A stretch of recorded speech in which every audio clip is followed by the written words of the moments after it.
नमस्कार, युवा जेके रिपोर्टर में आपका स्वागत है। मैं अरविंद मनास आज आपको अपने विशेष मेहमान श्री राजेश गुप्ता जी से कुछ रूबरू करने जा रहा हूं, उनसे कुछ क्वेश्चंस पूछने जा रहा हूं। ये NDPI JKUT के अध्यक्ष भी हैं और सोशल वर्कर भी हैं। ये समाज के प्रति बड़े जागरूक रहते हैं। तो आज मिले राजेश गुप्ता जी से। राजेश गुप्ता जी, आपका स्वागत है। शुक्रिया।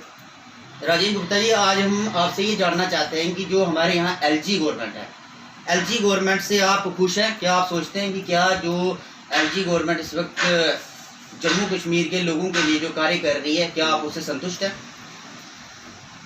देखिए, मैं तो क्या पूरी हमारा यूटी खुश नहीं है, क्योंकि ये एक ब्यूरोक्रेसी चल रही है। LG साहब से लेके जितने तमाम उनके एडवाइज़र्स हैं, वो सब देखिए सब रिटायर्ड ब्यूरोक्रेट्स हैं। और जो ब्यूरोक्रेसी होती है, उनको आम जनता से कोई लेना देना नहीं होता है, तो उनको वो पीड़ा नहीं होती जो एक पॉलिटिशियन को होती है। वो राजनीतिक जो होते हैं वो ग्रास रूट से जुड़े होते हैं, उनको खुद वहाँ से निकले होते हैं, उनको पीड़ा होती है इस चीज़ की। और पता होता है कि क्या लोगों की इस वक्त ज़रूरत है, क्या उनको चाहिए।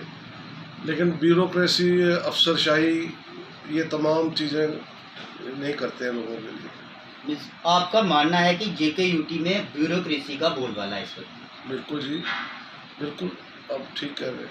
और आम लोगों की जो प्रॉब्लम्स हैं इस वक्त, जो इस वक्त लोग फेस कर रहे हैं, आप क्या सोचते हो कि उसके लिए गवर्नमेंट को किस तरीके से काम करना चाहिए?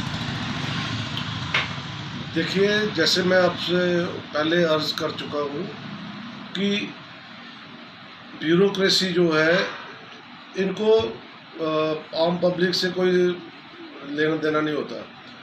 जो कुछ गवर्नमेंट की स्कीम्स वगैरह आती है, वो थोड़ा बहुत ये इम्प्लीमेंट करवाते हैं दिखाने के लिए, और प्रैक्टिकली शेप में ये आज तक कुछ भी नहीं कर पाए हैं। तो नहीं तो आज आप देखिए, रोज़ धरने प्रदर्शन, इतना कुछ हो रहा है। यूथ हमारा मतलब त्राई कर रहा है, लेकिन इनके कान पे जूं नहीं देखती। PHE वर्कर्स, नर्सिंग स्टाफ, अभी SRO 202 वाले बेचारे पता नहीं उनको कैसे हो गया। डेंटल सर्जन कितने 10 साल से उनकी पोस्टिंग नहीं लगी है। तो इन चीज़ों के ऊपर गवर्नमेंट की कोई तवज्जो ही नहीं जाती।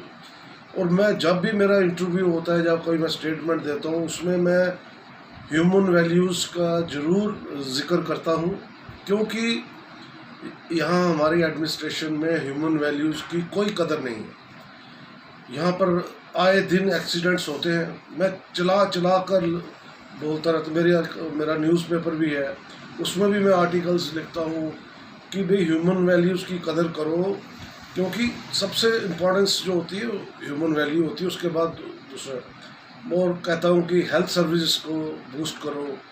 ये जो मेन चीज़ें जो हमें आजकल, जैसे कोविड में ये सारे एक्टिव हो गए, इनके पास सारे इंस्ट्रूमेंट्स, म्यूनसिपैलिटी के पास भी आज हमें दिखने लगे सैनिटाइजेशन के नई मशीनरी, नए इक्विपमेंट्स, और सफाई कर्मचारियों की बड़ी अच्छी ड्रेसेस।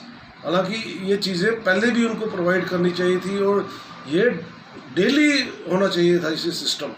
जैसे फॉरेन कंट्री में, यहाँ चक्कर ये है कि लोग सिर्फ अपना ही अपना देखते हैं, इनको कोई इंटरेस्ट नहीं अपने देश से। चंद लोग हैं जो देश के प्रति वफा रखते हैं, और वो आगे बढ़ के सच्चाई की राह पे चलते हैं, लेकिन उनको ना रिकॉग्नाइज़ किया जाता है, ना उनको उनकी बात सुनी जाती है। तो सर, आप समझते हैं या कि जो ये इस वक्त LG, जो हमारे LG साहब है, उनके जो एडवाइज़र्स हैं वो सारे ब्यूरोक्रेट हैं, तो आप क्या समझते हो कि उनके पास क्या कोई ऐसा लीडर या ऐसे कोई कुछ लोग जो होने चाहिए जो आम पब्लिक की बात समझ सकें और आम पब्लिक की इश्यूज़ को एड्रेस कर सकें? बिल्कुल, ये मेरे मन की बात आपने कही।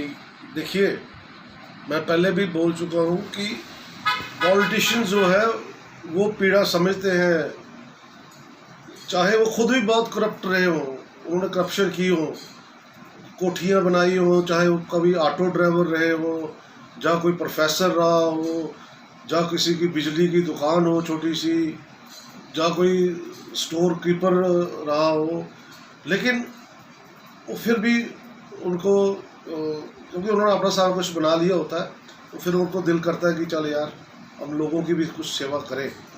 तो उस चीज़ को मद्देनज़र रखते हुए लोगों को एलजी साहब को चाहिए कि कुछ ईमानदार लोगों को आप एडवाइज़र्स बनाइए, पॉलिटिकल एडवाइज़र, और then you will see the change, कितना उसमें बदलाव आता है राजनीति में जो अभी इस वक्त हमारी एडमिनिस्ट्रेशन में चल रहा है। अब ये जो एलजी साहब है, मुर्मू साहब, ये ब्यूरोक्रेट है, आईएएस अफसर रहे हैं। अब ये जम्मू के बारे में इनको बारीकियों का थोड़ा मालूम है यहाँ का क्या है, लेकिन जो एडवाइज़र्स होंगे, पॉलिटिकल एडवाइज़र, वो इनको अच्छे मार्गदर्शन देंगे कि ऐसे सर ऐसे करो, ये करो, वो करो, क्योंकि वो जो जम्मू के लोग सही जो राजनीतिक होंगे, जिनको पीड़ा है लोगों के लिए काम करने की, तो वो उनको सही गाइड करेंगे। तो ये मैं इसलिए आपके माध्यम से गवर्नर साहब को, लेफ्टिनेंट गवर्नर साहब को अपील करता हूँ, और साथ साथ एक मैं नाराज़गी भी जताना चाहता हूँ कि मुर्मू साहब, आप सभी के लेफ्टिनेंट गवर्नर हो, पूरे जम्मू कश्मीर के, खाली बीजेपी के नहीं हो, बाकी लोग भी यहाँ पर हैं, उनको भी समय देना चाहिए आपको। मैं 7 बार आपको अपॉइंटमेंट के लिए अप्लाई कर चुका हूँ और लिखता हूँ reminder number 1, reminder number 3, reminder number 6, reminder 7, like that, लेकिन कोई असर ही नहीं होता। आपका स्टाफ क्या मतलब बेवकूफ़ बना रहा है हमारी जनता को, मतलब जहाँ आप चेक ही नहीं करते कि आपको अपॉइंटमेंट के लिए किसी ने अप्लाई किया है। मतलब आप क्या लेफ्टिनेंट गवर्नर है तो खुदा थोड़ा है क्या? आपको यहाँ पर नियुक्त किया गया हमारे लिए, यू आर, हम आपका ऑनर करते हैं, आदर करते हैं कि you are head of the state, but मतलब हम आपके कोई ज़र खरीद गुलाम नहीं है, बल्कि आपको उस चीज़ की सैलरी मिलती है। आप क्यों नहीं मिलते हर बंदे से जो आपको अपॉइंटमेंट मांगता है? आपका कहने का मतलब कि आपने बहुत बार वहाँ पर अपॉइंटमेंट के लिए अप्लाई किया, लेकिन आपको वहाँ पर एलजी साहब से मिलने के लिए कोई भी अपॉइंटमेंट नहीं मिली? नहीं देते। ये हम रोज़ देखते हैं, कभी बीजेपी के लीडर जा रहे हैं, रोज़ दूसरे चौथे दिन उनसे मुलाकात करते हैं। कोविड में भी की, लेकिन शायद उनको पता है कि ये सच्चे लोग हैं, हमें खरी खरी सुननी पड़ेगी। और भैया, अगर आप सच्चे बंदे हो तो खरी खरी सुनो ना। आपको पता चलना चाहिए कि आपका जो चमचे आते हैं आपको खुश करके चले जाते हैं, आपको बताते हैं कुछ, हम बताएंगे आपको ग्राउंड रियलिटीज़ में। हम लोगों की नब्ज़ जानते हैं, क्यों हम खुद ग्रास रूट से जुड़े हुए हैं, हम वहीं से निकले हैं। हमने हर एक बंदे की पीड़ा को समझते हैं कि एक आम इंसान के अंदर क्या पीड़ा चल रही है, लेकिन आपको शायद मिसगाइड करते हैं, हमारे जैसे लोगों को आने नहीं देते आपके सामने।